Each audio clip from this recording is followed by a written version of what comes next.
Hey everybody, today Rahdo Talks Through episode 78 of the podcast, and welcome back. Hi there, how you doing?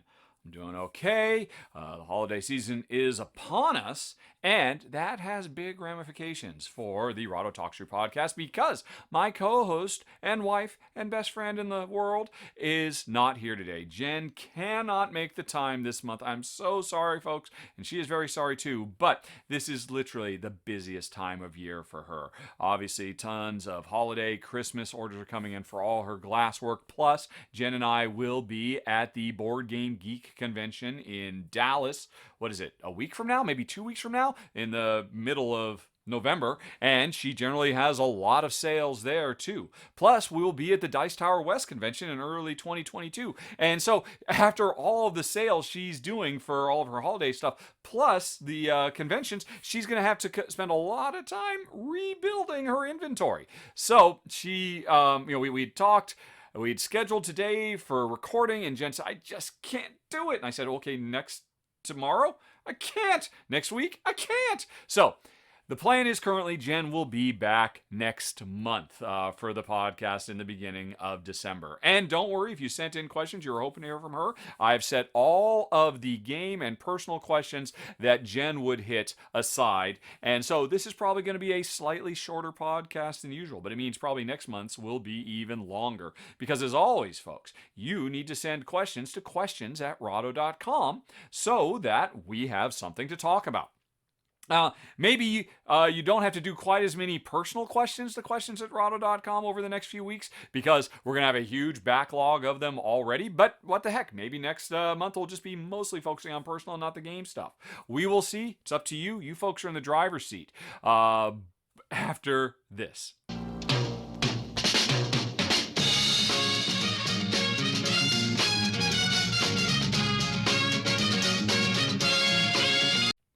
Welcome back. And by the way, when I said after this, I meant after this brief commercial interruption, I'll be answering your questions. That's why you'll be in the driver's seat. And actually, before I go to the questions, speaking of commercial interruptions, if you listen to the podcast instead of watch it on YouTube, I'm curious. Have you noticed some occasional ads popping up that are not voiced by me? Up until now, the only ads that have been on the podcast are ones that I recorded myself, mostly talking about how great I think Anchor.fm is as a platform, and I do think it's great. I am not making it up at all when I say in those occasional ads where I talk about how wonderful it is. But Anchor.fm recently allowed me to turn on other advertisers can advertise as well. I have no idea if it's happened at all. I haven't gotten any feedback. So, folks, before I get to the questions, my request to you is if you listen to the podcast and you do hear ads that were not voiced by me, could you let me know? I have no idea what they are. It's very much a black box, and I would like to know a little bit more about it. So, anyway, you can send that information to questions@rahdo.com too. But that is enough of all that show business. Let's talk about game business, starting with a question from Andrus, who wonders, is the World of Warcraft Wrath of the Lich King pandemic system game qualified to be in my top 10 games of 2021? Andrus points out, I don't think it has a chance as October's number 9 game, or is it a pandemic expansion? I guess you're right. Oh, first of all, we liked it, but certainly not enough to make it into the top 10 of the year. But I don't think it would qualify either because, again, it falls under that blanket of I want my top 10 games of the year to be really new stuff. I try to stay away from repackaging of existing things or tweaks or offshoots, and so which is why in past years the other pandemic spin-offs haven't made it into my top 10, even though Pandemic is my number 1 ranked game of all time. Because, well, hey, then by association, anything that's Pandemic should just be my number 1 instantly. And that's not interesting, which is why I classify those offshoots and reprints and whatnot separately, and I don't put them in the top 10. So no, I don't think Wrath of the Lich King will make it there. But thanks for asking. Okay, Ben wonders, on the R&R show, Ruel and I both seem pretty excited about the upcoming Mythwind, but it seemed like a lot of gameplay details had yet to be revealed when we talked about it originally. Now the campaign is launched. Are we excited about the game? Any other thoughts on it? I am sorry to say, after we mentioned it in that video, I stopped paying attention. I moved on because really, at the end of the day, the games that are on Kickstarter that I have to pay attention to are the ones that I've been paid to do previews for, and so all my attention and focus goes into that. And if you may or may not have noticed, there have been a lot of games that I've had to cover over the last few months. So yeah, I never really circled back around and saw what was going to happen with Mythwind. Interestingly, the Mythwind folks did contact us after we did that R&R episode to find out if we would like to cover the game, and I definitely would. But then I don't know what happened. My channel manager never heard back from them. So, I mean, it's not like they needed me to cover it. It was obviously a hugely successful game. I certainly hope to play it someday down the road when, it goes to retail. If it's going to retail, is it a Kickstarter exclusive? I don't really know. But yeah, the reality is, I mean, just in general, I don't really have my finger on the pulse of what's going on in board game Kickstarter world.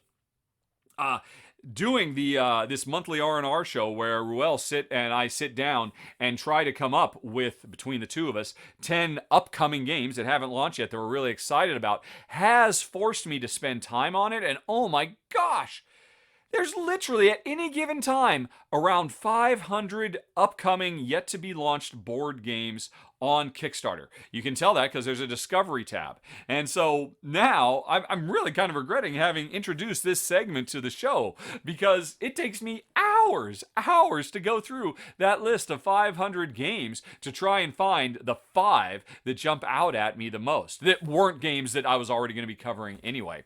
So yeah, it is a challenge, definitely. In that circumstance, I just don't have time. Okay, once I'm done talking about it, I got to move on to the next thing. This entire show, everything about it makes me like a board game shark, constantly swimming forward, because if I don't, I'll drown under the backlog of games that I've got to cover. So, yeah, I'm sorry to say, Ben, I can't say more about Mythwind at this point. Alrighty, Bran was wondering if I've had the chance to play Carnegie from designer Javier Jorge. Bran points out that Shay covered it when it was on Kickstarter on the channel, and Shay's run-through gave a good impression of the mechanism, the overall feel of the game. As a side note, I will agree with that. I thought Shay did a great job on that, and he was really excited to cover it. Originally, I was going to cover it, but it was going to launch in November of 2020, and I did not have the bandwidth to cover it at that point. And so we said, hey, would you like Shay to cover it instead? Because Shay had more free time available to him. And so they did, and then they sent it to him. He played it. He really enjoyed it. And then they delayed the campaign. They delayed it till February or something like that? And in February, I would have had all the time in the world. But by then, he'd already filmed it. So that was just a little behind the scenes kind of, oh, bother. I really did want to cover it. But anyway, continuing with Bran. All right, given the designer and the very interesting action selection mechanisms, it seems like a game that Jen and I would enjoy, says Bran. Bran is keen on trying himself. He's a big fan of Monsieur Georges, and perhaps a bit chauvinistic since he's a fellow countryman. Oh, so what was the question? Oh, if I'd had a chance to play it. No, I hadn't. It looks really great to me. I'm really excited to give it a go. I have to admit, I'm a little hesitant about the subject matter, and I was kind of a bit bummed when I ultimately saw in the rulebook. I hope they do a little bit more for the final rulebook. The prototype rulebook I saw, they just had a mention, like a sentence in the back of the rulebook. Well, Carnegie was certainly a controversial man in his time and in years afterwards, but we're just making a game here. And that was kind of a bummer, because, certainly, the game really focuses on what I'm sure the major part of his legacy is one of the most philanthropic human beings in the history of the species. He gave away so much of his wealth, and basically is a I have to admit, I don't know much about Carnegie. I've always known that, he was very, very free with his wealth. I can't take it with me kind of guy, and that it was a crime for all that wealth just to stay hoarded together, and he tried to give back. But I guess in his early days, he made that wealth under some questionable practices, union busting and stuff like that. Although I don't think it's as simple as that. I think a lot of it has to do with his partners, and he wasn't really involved hand-on, and ultimately he had a falling out, and the people who were really behind all the union busting ultimately left, and they never spoke again. I know, someday I should just sit down and read a few books on the subject, because I'm sure it goes deep. And I imagine the game doesn't. The game just really focuses on the one thing, so I'm a little bummed by that. But hopefully the rulebook will, for the final game, which focuses on one half of Carnegie the Man, and it's understandable, you can't encapsulate everything about him, but hopefully the rulebook spends a little bit of time and digs into the other side of the story as well. Fingers crossed. I am excited to give it a go because, yeah, Shay's run through was fantastic. I think it was the first time he'd done a really Euro style game on the channel. And, yeah, he knocked it out of the park. All right. Thank you, Bran. Moving on to Brendan. Brendan was surprised to hear that I included London Dread in my discussion of upcoming scary games, horror games, October, Halloween-style games. Yes, that was an episode of the R&R show. While Bran enjoyed the game quite a bit, the last phase of the game where you roll to beat the villain ruined it for Bran and his fellow players. Bran is wondering, why wasn't it a problem for us? We usually dislike roll to resolve. That is true, Brendan. Sorry, not Bran. Bran was the previous question. Brendan. Sorry, Bren, not Bran. That's a fair point. I think... Now, you kind of have me at a disadvantage. I would have to, we played all the way through. I think it came with five or six missions, and then we moved back to America, and I got rid of the game. Even though it does have, don't get me wrong, it had plenty of replay value. I was looking for games. I did not want to have to carry back 600-some games, so I was trying to get rid of hundreds of them before I left Malta, and we figured out, well, hey, we finished the storyline here. Okay, this seems like one to get rid of. But yeah, I should say. Sorry, I just cursed a little bit. I try not to. Anyway, apologies. I would love to play the game again right now. So anyway, I preface all that to say I'm kind of at a bit of a loss. I do remember the way it ends. I mean, it's a very, very clever action programming, cooperative game. And you do lots of stuff. You go through lots of really interesting narrative adventures. But you're right, it does all come down to like a final boss fight, where, based on the decisions you've made, you have to make some more decisions, building up and trying to collect. You're trying to collect one resource, dice. Dice, dice, dice. Dicey dice, dice, all of the dice. And then the final thing, you roll all the dice. You count up the number of successes you got. And I think each die was basically a coin. 50% successes, 50% blanks. Or maybe it was 1 out of 3. I think it was maybe 2 successes and 4 blanks on each die. And so the end of the game was just trying to do everything you can, make every choice, spend every resource you've earned, use every trick, every special power, just to get all these dice. And at the end, you would have... I forget, what was it, like 10, 12, 15 dice, and you'd roll and then count to see if you succeeded or not. I totally understand why that's anticlimactic to you. I think, if I recall correctly, it worked pretty well for me because of the interesting thing. There was nothing fancy about these dice at all. They were all either 50-50 or a 30% chance of success. So really, Jen and I looked at it at the end of the game. The die roll was kind of immaterial. For us, the question was, could we accumulate enough dice in those final actions to be able to have a big enough hand that, statistically speaking, we should be able to get the 6 successes we need. If you needed 6 successes and there was only a 30% chance, then that means we need 18 dice. Can we get 18 dice together? If we could, we considered it, we won. And who cares if we then roll the dice and, that was an uncommonly unlucky roll, we didn't succeed, or that was a crazy roll, we shouldn't have succeeded, yeah, we did. That was kind of immaterial. We looked at that last thing of, again, I thought of those dice just as rewards, and it was either every 2 dice was a success or every 3 dice was a success. And then rolling was secondary. We still did it, because it is fun to roll dice, but we truly considered whether we had won the game or how well we had won based on, did we get enough dice to where we had a statistically strong chance of rolling? And then we rolled. So, I don't know. Maybe that's kind of cheating. Maybe that's kind of flubbing. The thing is, the game was so fantastic. I was basically just willing to forgive it. Because, even if we rolled and we have enough dice and that didn't work out in our favor, we would still consider it a win if we had enough dice that it should have gone our way. So, if that makes sense, it was almost like we were just collecting cubes and we just need 3 cubes for a success. Maybe you would have enjoyed it more if the rules had just suggested that as an alternative. Because it worked. I can confirm that. Anyway, and then Brendan reminds us of how the end works. Okay, you actually, yes, the dice have a 1 in 3 success rate. So it's a numbers game. Right, and so, okay, there you go. I should have read the rest of your email before I kept guessing. Yeah, get 3 dice. That is considered a success. Get enough successes, you win. Don't even bother rolling if you don't like it. And you probably would have enjoyed the game more. Anyway, follow-up question. Other than Space Hulk, Death Angel, and London Dread, what other roll-to-resolve games do you think are good enough to play despite that mechanism? That is an excellent not as a second show. That's an excellent question, Brendan. Let's go to Board Game Geek. Because I'm not really sure. I'm just going to go to ranked.rahdo.com, and I'm just going to look at my collection. Because I don't think roll-to-resolve is a mechanism, unfortunately. It really should be. There's just dice or dice rolling. See, so just looking at my top 144 games. Which ones feature dice rolling? Roll to resolve, not just dice rolling. Of course, I love rolling dice and then using those dice as a resource.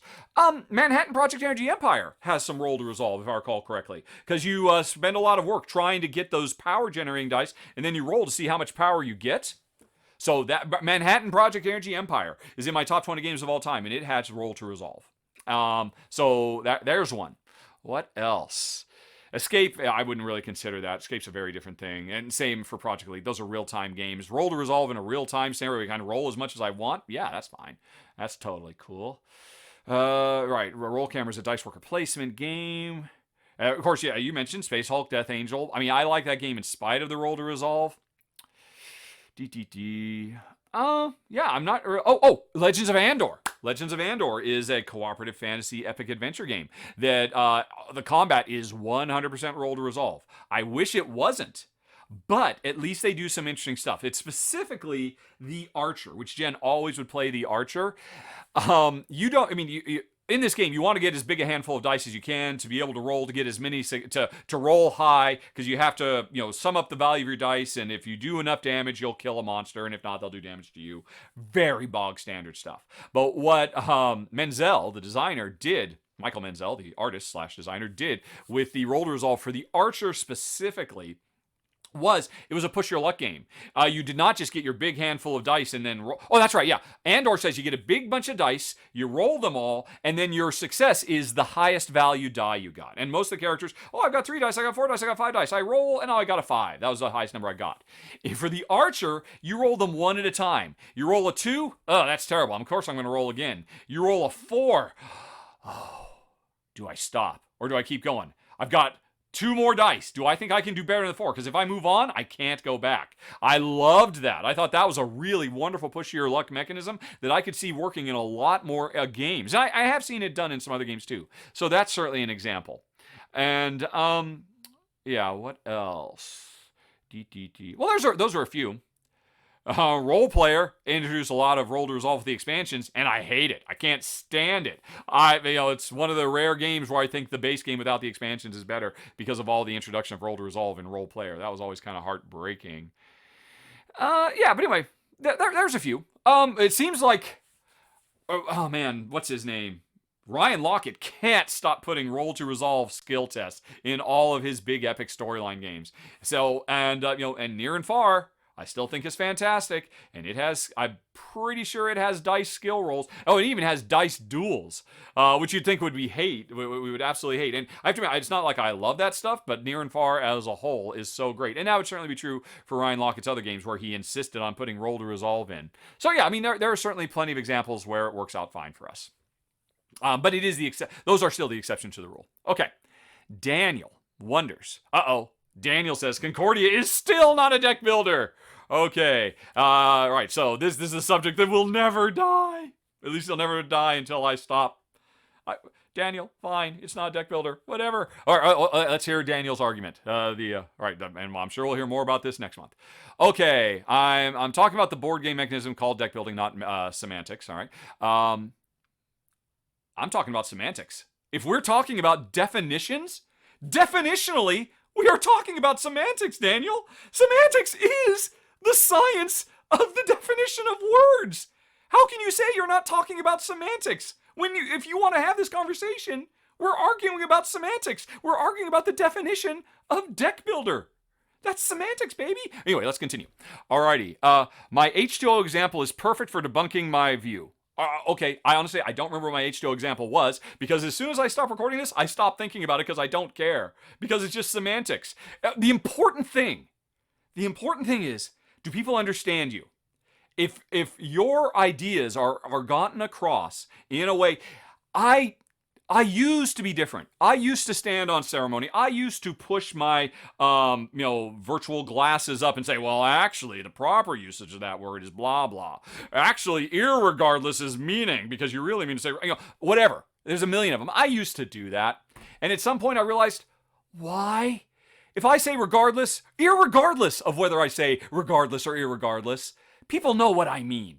That's the sum total purpose of words. So I have to admit, semantic arguments, generally speaking, are not that big a deal. My biggest one, I used to have such a big bugaboo about gameplay mechanics. And I will admit, still just kind of is a nail on chalkboard for me, but I let it go. I stopped correcting people on this a long time ago because it just didn't matter. But anyway, let's continue.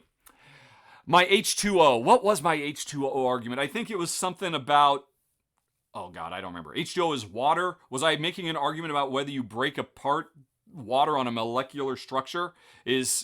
I don't remember. Anyway, perhaps you'll explain it. The equivalence of calling Concordia a deck builder would be calling the substance a liquid just because other substances like H2O are also liquids. You know what? I'll defer to you. I honestly, I don't remember my original argument about it. All right. Continuing. If I drew only some of the cards from my discard pile, then, I'm sorry, was it Daniel? Yeah. Then Daniel might agree that it serves as a deck as well as a discard. Okay, then. Fine. But we're talking about Concordia specifically. Because that would technically mean it's a deck and a hand. All right, it's starting to come back to me now. As I recall, my number one argument last month was about defining the word deck, which you apparently don't want to do because you want to talk about gameplay mechanisms when in fact, this is a semantics argument. Are you building a deck? What is a deck? That is a question of definitions. That is a semantic, which means you got to come back. Daniel, you're going to have to meet me where I'm wanting to talk about this. I'm wanting to talk about what is a deck. To me, a deck is a collection of cards. The same way a pride is a collection of lines. I remember that argument now. Maybe you'll talk about that a little bit later. And just because some of the lions are asleep and some of them are awake doesn't mean it suddenly stops being a pride. It's still a pride of lions. Just because some of the lions are out hunting and other ones are back at the den doesn't mean it's not a pride. And by the same token, a collection of cards is a deck. Even if some of the cards are in your discard pile and some of them are in your draw pile and some of them are in your hand, all those cards combined are still a deck. And if you add cards to any of those things, you are adding cards to the deck. Except you are building a deck. You see where I'm coming from? Now, you say you don't want to have a semantics argument. That's my argument. So, let's see. Right. And you really want to talk about, Daniel, please come back next month. Talk to me about a semantics argument because to me, this is a semantics question. If you're trying to define a deck builder, you have to define a deck. Let's start there. And I'll talk to you soon. Okay. Yikes. Okay. I feel bad. I should read what you're going to say. All right, I'm going to pause for a second because I realize I don't have to do all this live. I can pause and then give a thoughtful answer. Hold on. Okay, I did read it, and yeah, Daniel, we're having completely different conversations here. I'm sorry, and I will defer to you on your point that a deck builder requires the definition of a draw pile and this and that and the other. I'm talking about, hey, this again, I probably mentioned this before too. And I'm sorry for folks who fundamentally don't care about this topic and it keeps coming up month after month. People used to get all up in arms about the definition of worker placement. That, and I would often get heat when I would say, oh, this game is a worker placement. It's not a worker placement game. It can't be defined as a worker placement game unless you have a worker that you place on a communal board, and that prevents other players from being able to go to that space. And anything that fails that litmus test is, by definition, an action selection game. And that was always such a meaningless statement to me, because all games are action selection games. All games, we select what action we're going to do. It's just a method of how we go about selecting the action. And for me, if I've got a thing that's called a worker, and I place it somewhere to do something, that's it. That's a worker placement game. Whether it's a communal board, whether I block somebody or not, is immaterial. I placed a worker, therefore it's a worker placement game. Do I have a deck of cards and I add cards to that deck? Then it's a deck building game. That's where I'm going to, and we're just going to have to agree to disagree, Daniel. Because to me, it's 100% semantics. And I'll stop repeating myself again. But thanks for writing. Okay. And I appreciate the passion. Don't get me wrong. Okay. From Frank. Have I ever thought about replaying my top 20 games to see if they're as glorious as I truly remember them? I've recently played some of them, like Castles of Burgundy, but what about the rest? Frank knows we're both really busy playing the latest games and making glass, and it might be a good thing to replay some of these you haven't played in years in order to see if they'd still be in your top 20. I completely agree, Frank. I completely agree. It would 100% be a good thing. But you know what else is a good thing? paying them bills. And Rahdo Runs Through is a job. I do this to support my mother, whom we moved halfway across the world to come and support, to pay our insanely, ridiculously high United States health insurance premiums. That, in spite of the fact that we pay through the nose for them, we're still too terrified to actually go to the hospital for anything, because then we'll have to pay co-pays on top of that. And so the only thing we can afford is to be in a car wreck, because only then will our freaking insurance be valuable. So, I'm sorry, I say all of that was getting into the personal side of things, to say why, believe me, nothing would make me happier. I still have the list up, right? Nothing would make me happier than to go back and play some more Gloomhaven, or play some more Agricola, or play some more Nations. Oh my gosh, of my top 10 games, what would I want to play most? Probably Nations. I think of my top 10, Nations is the one I've gone the longest, or maybe Keyflower. Either Nations or Keyflower. To answer your question, though, have I played other stuff? I feel like I'm playing Pandemic all the time, because there's constantly new versions of Pandemic that are constantly coming out. I feel like playing Wrath of the Lich King, which was mentioned earlier in this podcast. It's kind of got me back in touch with my Pandemic roots. Even, it's a very different game. Gloomhaven, I have put more time into Gloomhaven than any other game in any format in my entire 52 years on this planet. And that's including every video game. That's including EverQuest and World of Warcraft and Diablo and Doom and Quake. That's including... No, it's not including everything. That's not including the games that I personally developed as a video game developer. I put more time into them. I probably played Brink more than any other game in history of games. But but in terms of games I did not make myself, I've played so much Gloomhaven. It will always. I'd happily play it again, but I don't think it's going to fall in my standing at all. Plus, I got to play it again not too long ago, because we covered Jaws of the Lion, and it was a 1-2, Frosthaven. So I feel like that's still fairly fresh in my mind. I played Agricola within the last 2 years, I think, because I covered the B deck, the Bubbleclist deck, I think we now played the A and the B, and I'm hoping to play the C and the D, because I've got both of them. Those might happen at some point over the next year as the R&R videos, not the R&R, the Relax videos and the Runaway videos that Jen and I film only for YouTube or Patreon backers. I could see that happening, but we played Agricola fairly recently. Trois, I played that when Black Angel came out, because I wanted to kind of have it fresh in my mind to compare the two. Burgundy, as you pointed out, we played, I think, because we covered the Super 25th Anniversary Edition or whatever it was.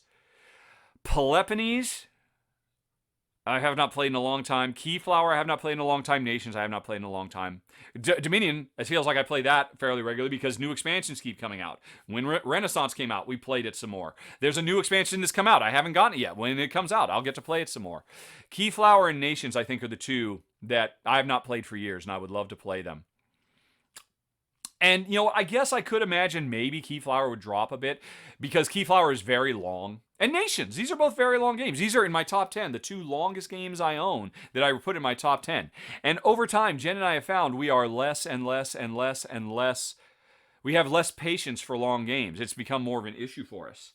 So that would be an amazing litmus test to see, okay, is it that we just don't have time for long games, or is it just they have to be a really exceptionally great long game? If we played Nations and we're like, oh, this doesn't feel too long, because I certainly feel like that's how I used to feel about playing it, and the same for Keyflower, that would be interesting. So would it be useful? Yes. Would it be as useful as getting paid so I can pay my bills? Not as useful. So that's kind of why they wait. But there was a little bit of self-introspection for you, Frank. Thanks for the question. Okay. Hey, Jack. Jack Attack says, there are 2 4X style games on Kickstarter right now. Shay covered one of them, Voidfall. The other one, Fractal Beyond the Void, had just launched when Jack wrote this. Do I have any thoughts of either of them? Were we contacted to cover Fractal? I don't remember. I will take a quick looky-loo. Let me fire up Outlook, which I am not going to share on screen, because you folks don't need to see all my emails. Fractal. Do a search for Fractal. All right, no. It looks like most of the emails I have with the word fractal in it were the incredibly long thread when we were working on a custom game mat from, what was it called? Power something? The mat you see in screenshots of when me and Jen are playing games. It had a fractal pattern. So that's mentioned a million times there. let me go back to your question. Fractal Beyond the Void. So no, the publisher never contacted us about it. If they had, I'm sure Shay would have been happy to cover it. And I'm sure I would not. Because at the end of the day, to answer your original question, do I have any interest in them? No. That 4th X, that Exterminate X, that'll get me every time, and that'll keep me walking away. So I don't have much to say about it. It's kind of a bummer, though. It's a real shame. It would have been fantastic for Shay to cover both of them and contrast and compare a little bit, but I'm sorry. I cannot help you, Jack. All right, Jack continues. He's considering backing Roll Camera, and you already have Intrepid, which is the cooperative dice placement game on the International Space Station, which was a very, very cool game. Jack continues that I liked Roll Camera a lot more. Yes, definitely liked it a lot more. Jack asks, why? He continues, they both seem to be similar weight. They're both cooperative. They're both dice worker placement with asymmetric rolls. Is the theme alone what makes the difference? No, it's not that. Although, don't get me wrong, you're right to say the theme is a big part. It could be. They could be literally, if they were literally the exact same dice worker placement game, and one had a theme about the International Space Station and one had a theme about movie making, I'm going to like the movie making game more, just on the theme alone. But, what was it? I'm trying to remember, because it's been a long time since I played Intrepid. Or a couple of years, I guess. But it was a very good game. But the cooperation I think Intrepid, if I recall correctly, there was less overlap between players, right? It was more, okay, I roll these dice, and there were mechanisms where I could give you some of my dice, or no, there was like a common pool of dice we could both draw from. And that was cool. I mean, I'm not saying there wasn't enough interaction between players, but really, the thing that elevates Roll Camera so high for me, I mean, heck, it was just in my top 50. We just, as I was looking at my rank.rahdo.com a little bit ago, the theme is a big part of it, but that's not what does it. It's one simple thing. It's imperfect communication. It's the fact that, okay, I've got a list of idea cards. I can't tell you what my ideas are. I can see, here's the situation. And when you're the lead player, Jack, and I could say, hey, look, let's have a mission. Let's have a meeting. Let's have a meeting here. And you're like, no, because if I can use this die over here, then I can build the set. And then we're just one die away from being able to shoot the scene. And yeah, it'll be in the wrong place, but don't worry about that. I can take care of it. Because you've got an idea that lets you recut the movie. I've got an idea that lets us rebuild the set right now so that the set will actually work for our next 2 scenes. And the thing is, it's not until we actually have that meeting. And, okay, fine, I'll have a meeting. And really, almost every round you have a meeting. And that's an opportunity for everybody to look at their ideas, put their best idea forward, and then one of those ideas will be the one that the producer, the lead player, does. And another one of those ideas will go into a queue that we can actually pay to do it later. That system is one of the most brilliant systems. I mean, Jamie Stegmaier of Stonemaier Games, he has a great YouTube, or actually he does them on Facebook and then he puts them on YouTube, video series called My Favorite Game Mechanisms. It's not his favorite, it's just, it makes it sound like it's the greatest mechanism of all time, so it's just like, he talks about a game and here's the thing a game does that he really loves. I love this idea so much, both because of the thematic. I mean, the way I just described it is 100% a true representation of the mechanisms, but it's a story that I tell 100% from the perspective of the theme of the game, of the setting. And I just love the way that works. Imperfect communication where we have to work together, but I can't tell you all the information you need to know. You have to trust me. Trust me. Call the meeting. It'll be worth it. Because then inevitably, especially in a 2-player game, what often happens is we call the meeting, I put my idea in and I know it's perfect. You put your idea in, or maybe you hold back a good idea because you think I've been so hot for it, it must be a really great idea. You don't want to scupper my idea. But then in the 2-player game, we draw a blind idea and throw it in the mix, and sometimes that's better than my idea. And there's a verisimilitude here where, the trappings of the game fall away, and it's like because we're having a meeting. We're all sitting around a table. We're all sharing ideas. And one of those ideas is going to be the solution to the problem. That one thing, it's a simple little thing. There's a lot of dice worker placement games out there. Not very many co-op, unfortunately. I don't mean to disparage Intrepid, but Intrepid has nothing like that. So that's a big part of what puts Roll Camera over Intrepid for me. Alrighty. Jen Jack continues. Was I asked to cover Dinosaur World, Pandora's follow-up to Dinosaur Island? They did away with the biggest issue of the game that we had, the luck involved with visitors and hooligans draw. I did not know that. I had no idea. I have to admit, I had kind of ignored Dinosaur World, because I figured they wouldn't. I figured they would stick to that. All right, Jack continues. They have a much better sense of space in this one, as you get to activate the tiles in your park by moving around a jeeple. What are your thoughts on the game? Did you turn it down, and why? I am pretty sure they never contacted us. Because here's the deal. Let me look. Dinosaur Island. I'm going back to my email. Dinosaur Island. All right. DTT. All right. There's a lot of things. Oh no! They did contact me, Jack. They contacted me on October 2nd. And I replied the same day, "Hey there.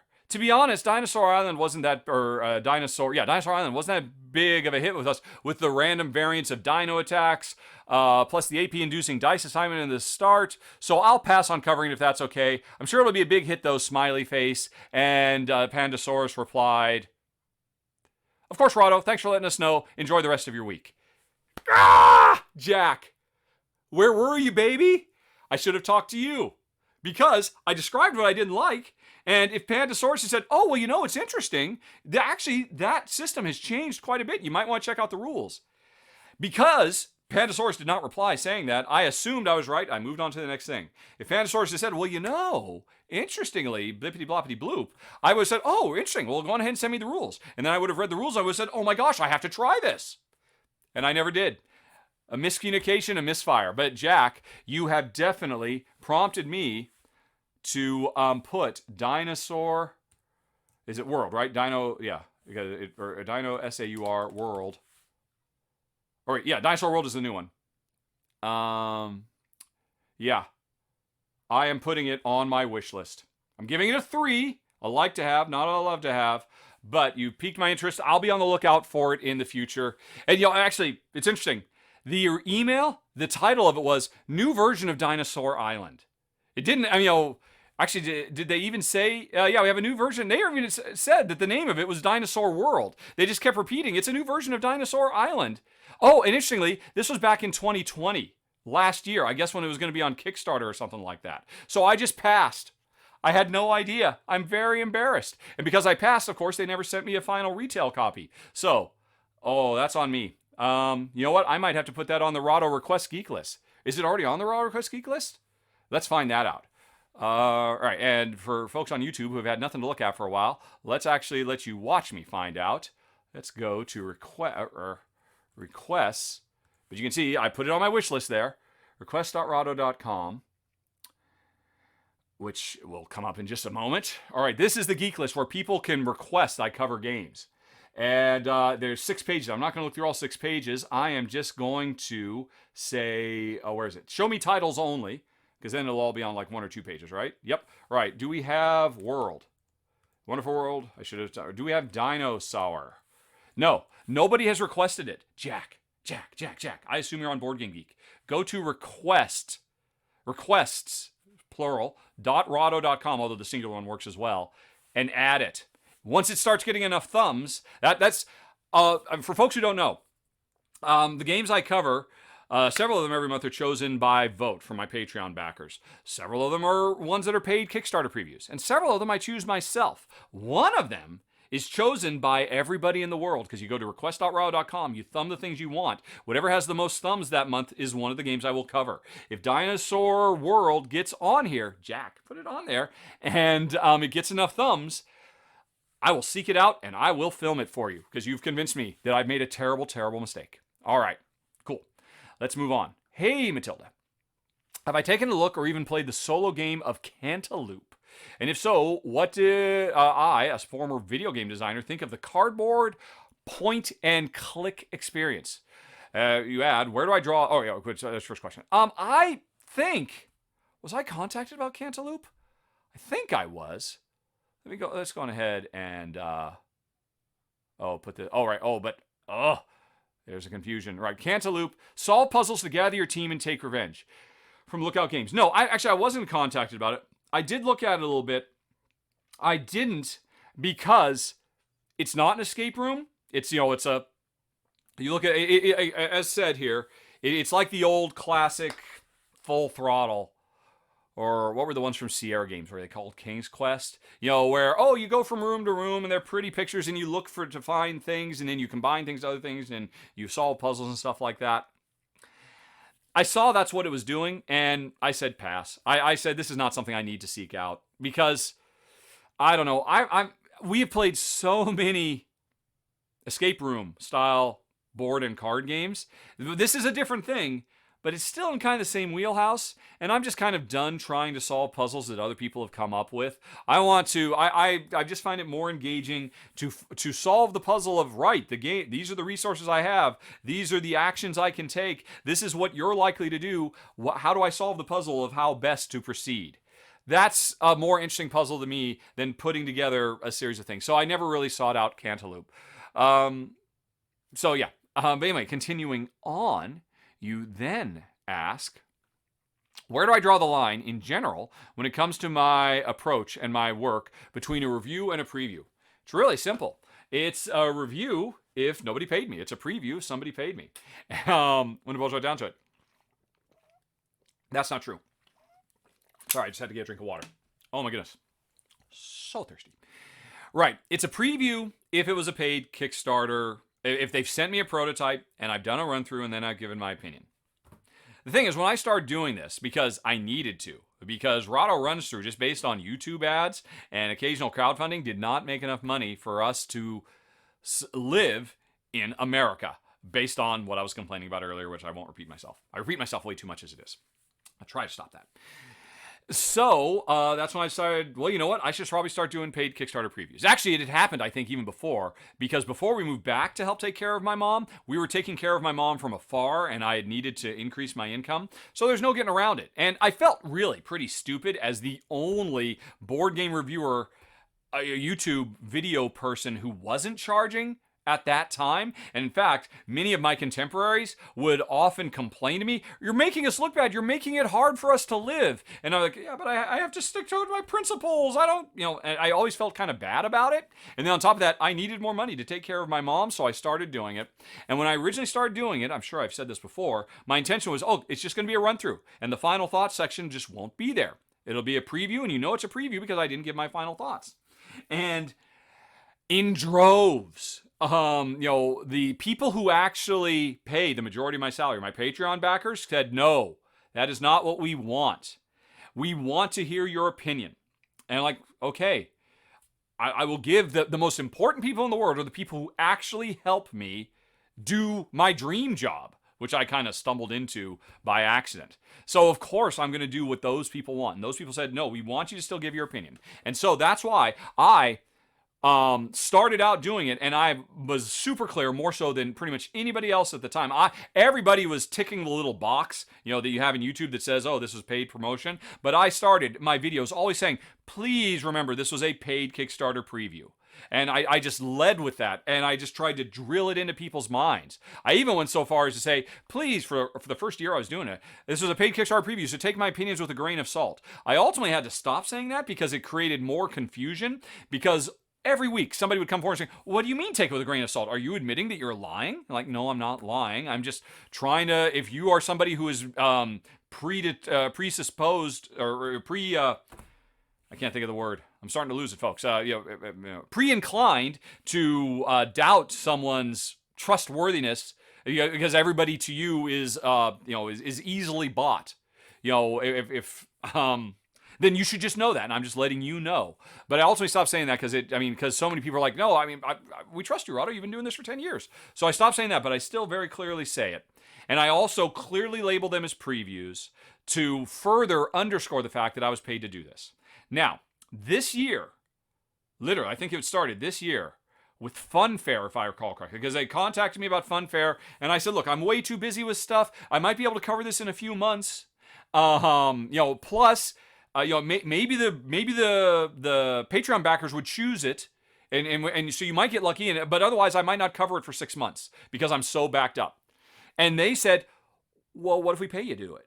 I'm like, okay, well, I do get paid to do these other things. I guess I could do that for this. But then it wasn't a preview anymore because it wasn't a prototype. It wasn't, there's just still some work in progress. It was a thing that people could go out and buy, but they needed it on a certain time and day. And it was going to be a rush job, and it was going to be really stressful for me to do it. So I said, okay, what the heck, I'll give it a try. And so if you go watch my Funfair run through, I say, hey, Ray today, Rahdo runs through blah, blah, blah. But when I get to the final thoughts, because my run-throughs are objective. There's no subjective opinion there. That's just me demonstrating the game. And that's where the rubber hits the road. That's when you, the audience, learns if it's a game you would want to play. Really, my final thoughts are immaterial. But on my final thoughts for Funfair, and this has now happened a couple more times, you'll notice I said, hey, everybody, please remember, this was a paid game pay run-through. And with that out of the way. So I still try to very, very clearly delineate that, or indicate, or make clear that I was paid to do this. And therefore, it's something you should take into account. Because if you are predisposed, that's the word I was looking for. If you're predisposed to believe that somebody, if they are paid to do something, they instantly fall in love with the thing and they cannot have a critical thought about it whatsoever, and because they're instantly bought, then I should tell you that I was paid to do this so you can bear that in mind when you listen to my final thoughts. Or, even better, you can ignore my final thoughts altogether and just go watch the run-through, which is an objective documentation of what the game is. And so you can decide for yourself. So that's how I do it. Sorry, that was very long-winded, but hopefully that answered the question. If not, you know where to go, Matilda. questions@rahdo.com, and we can follow up. Okay. Shannon says, what do I think about the announcement of the Sinister Motives expansion for Marvel Champions? I think nothing of it, because ever since I stopped obsessively reading the RSS feed for Board Game Geek, I am often surprised and have no idea what games are coming out. And Shannon, this is news to me. Let's take a look. Marvel Champions Sinister Motives. Are they right? Right. It's a Spider-Man and Venom themed expansion. Oh, okay. Oh, so it's okay. It's their next big box, is it? And it's going to be all about Sinister Six. Oh, that's pretty cool. If your question is, my answer is, oh, I love Spider-Man. It's my favorite superhero. And, I'm of an age where I read the original Sinister Six's stories. So that's all very cool. Oh, they talked about it in the Gen Con flight. Yeah, that's the thing. I just don't pay attention to what's coming up anymore. Because there's too much to keep track of.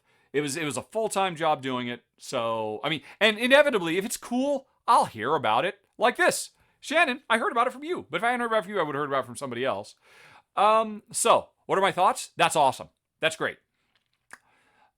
Hopefully, especially because it's focusing on Spider-Man, and Spider-Man, more than most heroes, one of the reasons I love him so much is, all Marvel heroes really, books focus on their personal lives, but, what everybody thinks of when they think about Spider-Man is all the trials and tribulation he has in his personal life. The fights are beside the point, and that's what made me fall in love with Marvel Champions. So I guess, knowing nothing about this expansion, my number one, fingers crossed, is please be true to Spider-Man. To Ditko and Lee, please make this a box that focuses as much on the alter ego side as it does the hero side. Because, Shannon, I'm assuming you're a fan of Marvel Champions, and you've probably heard me complain on more than one occasion that I'm constantly disappointed that they seem to be throwing away what makes their game special. So fingers crossed, if there was ever a time for them to do it. They went out into space, Guardians of the Galaxy, there is no alter ego, so that's been fine for a while. I hope this signals a return to what made the original box so special. Alrighty. Is there a particular hero that I hope will show up in a future expansion for Marvel Champions? My favorite two heroes in the Marvel Comics universe are Spider-Man and She-Hulk. They were in the base box, so I had everything I ever wanted. I don't like Deadpool, but I would really be interested to see what they do with Deadpool. Because of, his breaking the fourth wall and talking to the audience and seeing, because they've done such I can imagine a Deadpool playable character in Marvel Champions kind of functioning like, you remember the Metal Gear Solid, I forget which boss it was, Ocelot, I forget, the one where the boss said, where to beat the boss, they were impossible, and what you had to do is you had to physically put your controller down, or plug your controller from slot 1 into slot 2, so because they could read your mind, and now when you were playing in slot 2, they couldn't read your mind anymore, and that was amazing. That was like pulling the real world I play in into the game. I could imagine Deadpool doing that, where it's less about, the statuses and the hit points and, the upgrades and the allies, and it's more about, what kind of chair are you sitting in? That would be awesome. That would be really cool. Who knows? Anybody else? Who? That's a pretty good answer. I'm pretty happy with that answer. I think I'm gonna quit while I'm ahead. Quite frankly, particularly because I mean, who knows how many people actually care? I mean, if I'm gonna wax rhapsodic about Marvel comics, I probably should do that in the personal section. All right. Anyway, though, continuing, Shannon did have a question for Jen. Would there be a hero, villain, or scenario that could get her excited to play Marvel Champions again? I guarantee you, there's not, because Jen just doesn't care. She doesn't care about the movies. I mean, she didn't care about seeing the Black Widow movie. She hasn't seen Shang-Chi. I went and saw it in the theaters. I just got back from Eternals the other day. She had zero interest. It's just not even remotely. I mean, she enjoys them while she's watching them, but they're all forgettable to her. And so she has no great love. So yeah, there's not going to be a single character or villain or scenario or anything that would drag her in. It's just the gameplay. Alrighty.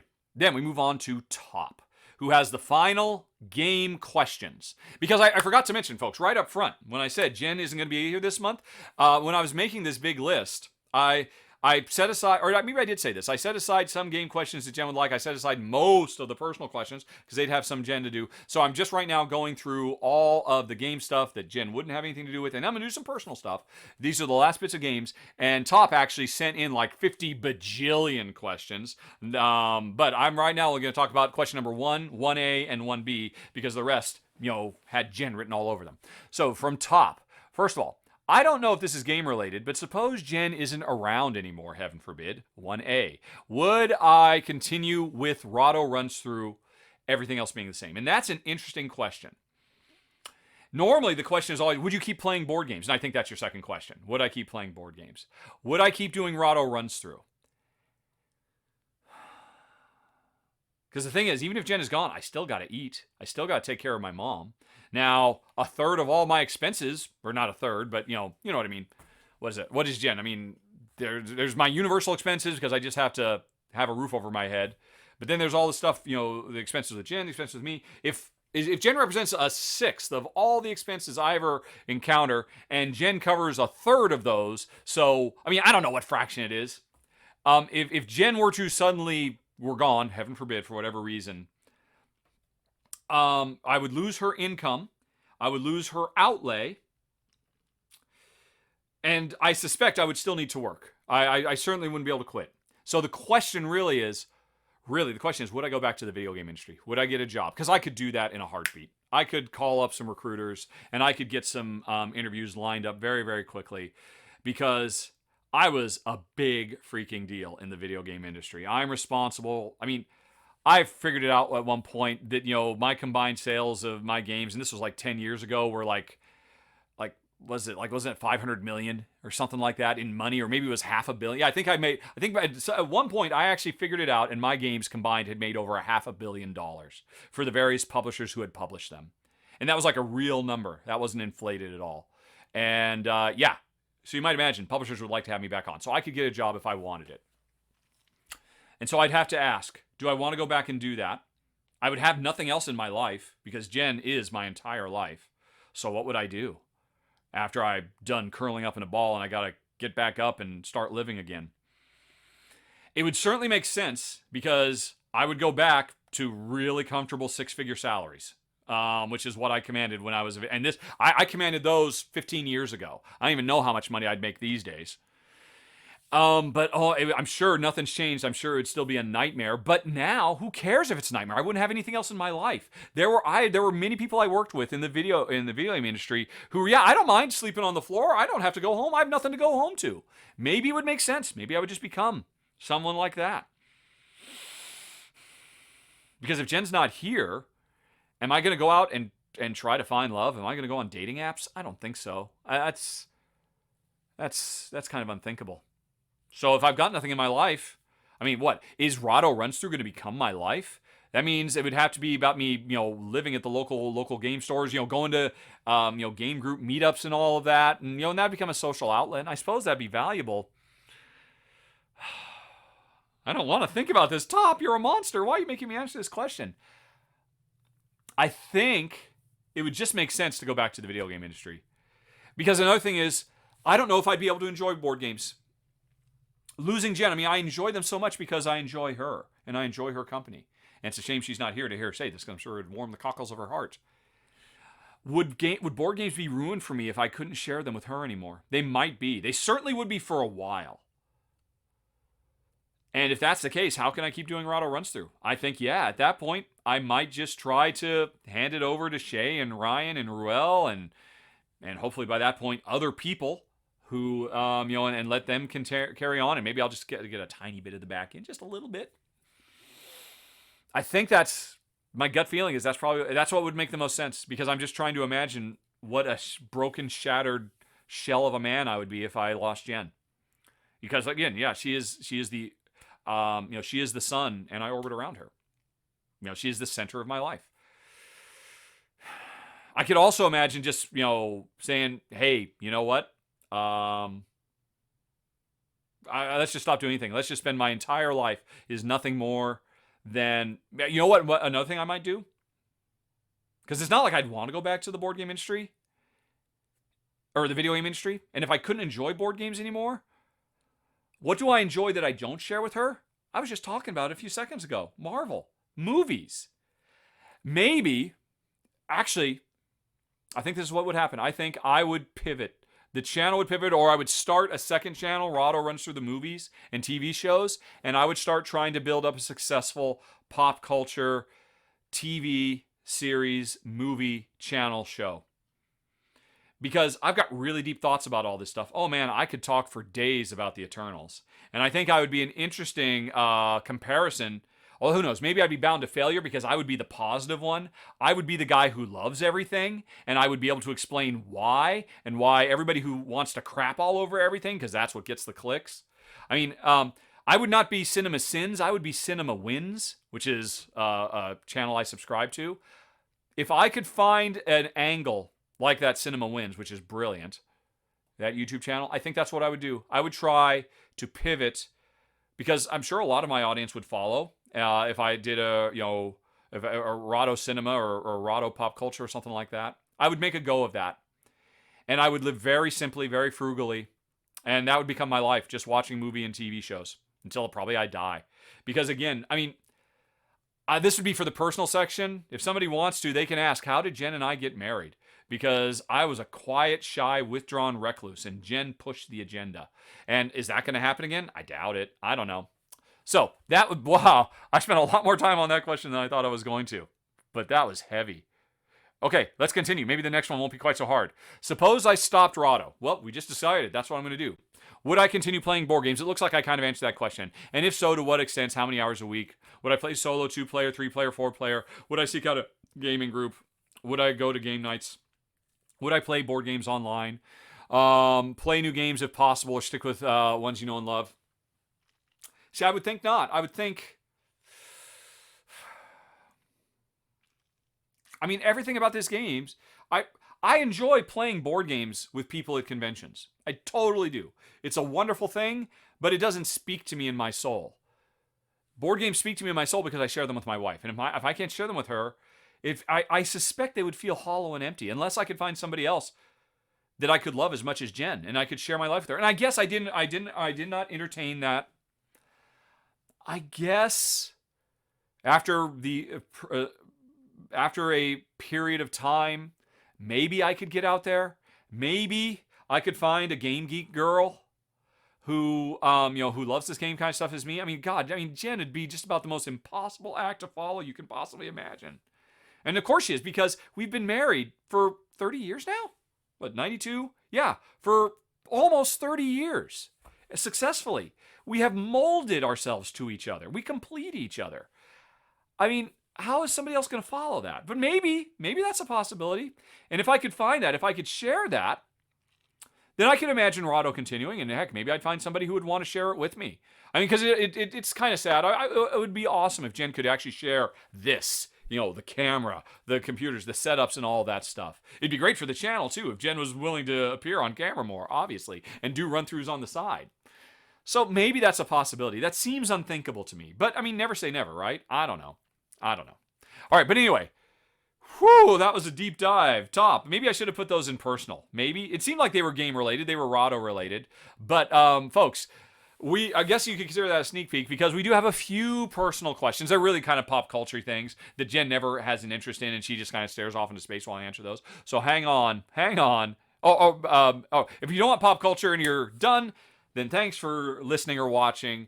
Send more questions to questions@rahdo.com. Have a nice day. Talk to you later. So long. Bye-bye. Otherwise, hang on. We'll be right back.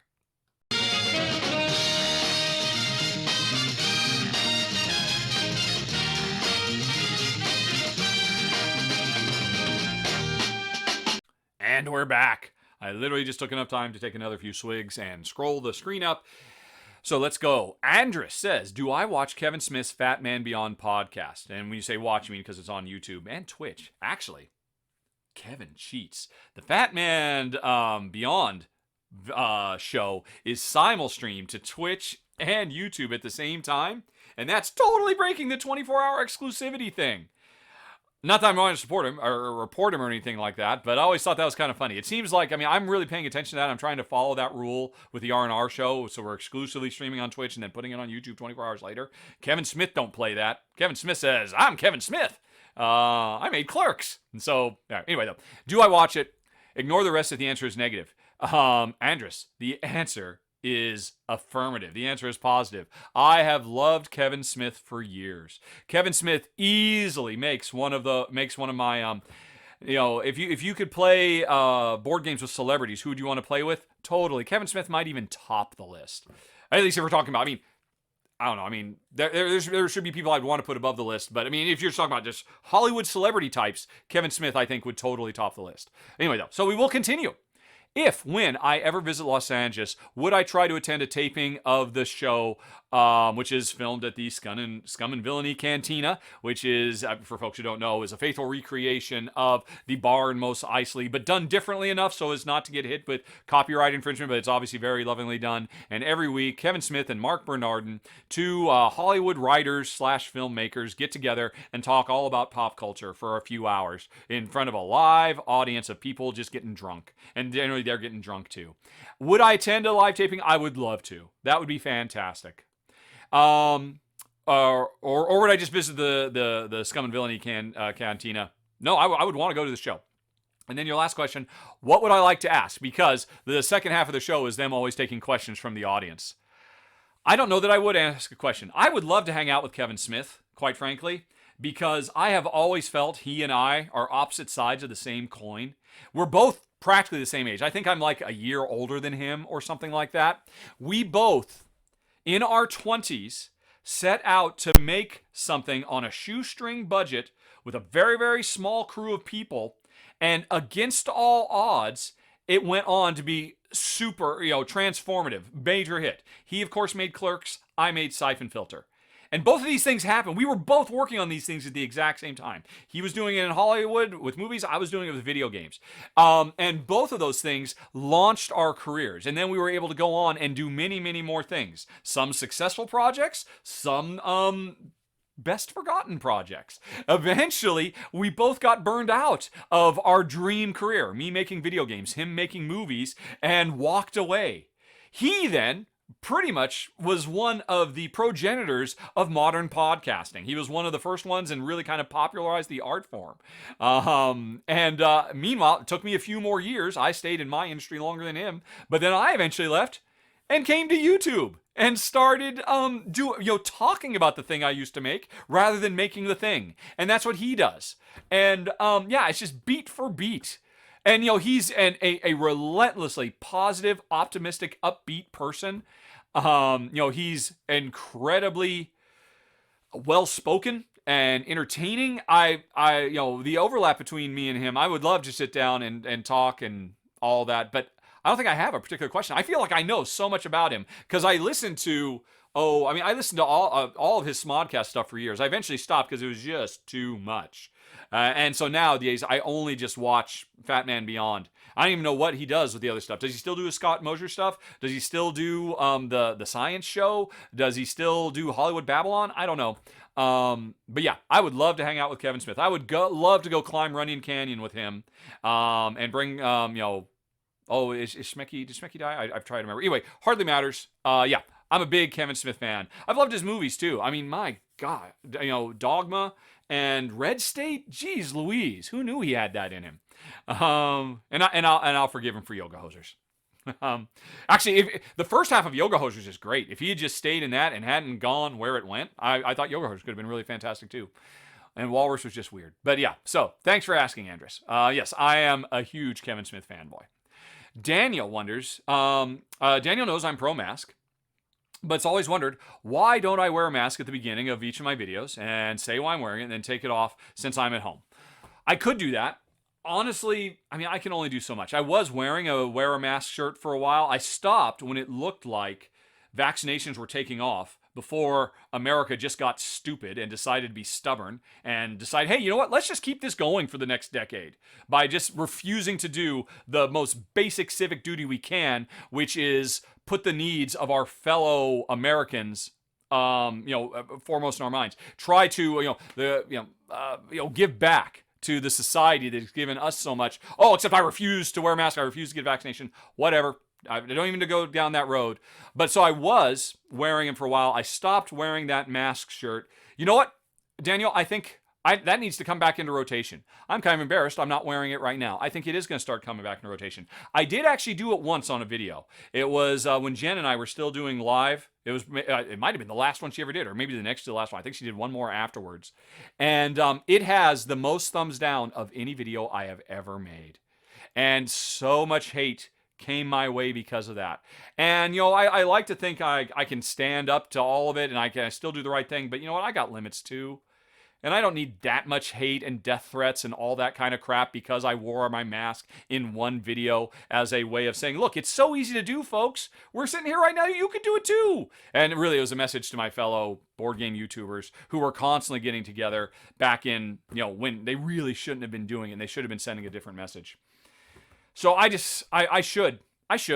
I'm a hypocrite by saying I won't, but I think, Daniel, you have inspired me to bring that shirt out of mothballs. So you're going to see it pretty soon. Because, yeah, folks, if you're not going to get vaxxed, wear a freaking mask. I do wear the vaccination shirt quite a bit, though. I mean, I upgraded to that. At the end of the day, just get vaccinated. If we would all freaking do it, this could be freaking done. Oh, it's ridiculous. Anyway, though, let's move on. Jayroon. Thank you, first of all, Jayroon, for saying how to pronounce your name, because otherwise I'd say Jaren. But Jayroon says, in my Morels video, I mentioned that my brother had an adventure eating mushrooms in the woods. Jayroon can't remember hearing the story before. Could I share it with us? It's not my story, unfortunately. I was off at college at the University of Washington, falling in love with a woman named Jennifer Bump, who would go on to become Jennifer Bump Ham. And my brother, who is what? I think he's 3 years younger than me. He was in high school. And my brother has always been a wild child, always been rebellious, always been very quick to fall in with the wrong crowd and very subject to peer pressure. My brother is so much smarter than me, so much more charismatic than me. I mean, my brother is better than me in almost every metric. He's better looking than me, everything. But his one fatal flaw is he always gets in with the wrong crowd and just goes, sends his life in the wrong direction. So I was totally unaware of what was happening. I only heard secondhand that at some point while he was in high school, he had ditched school and he was found dead in the woods.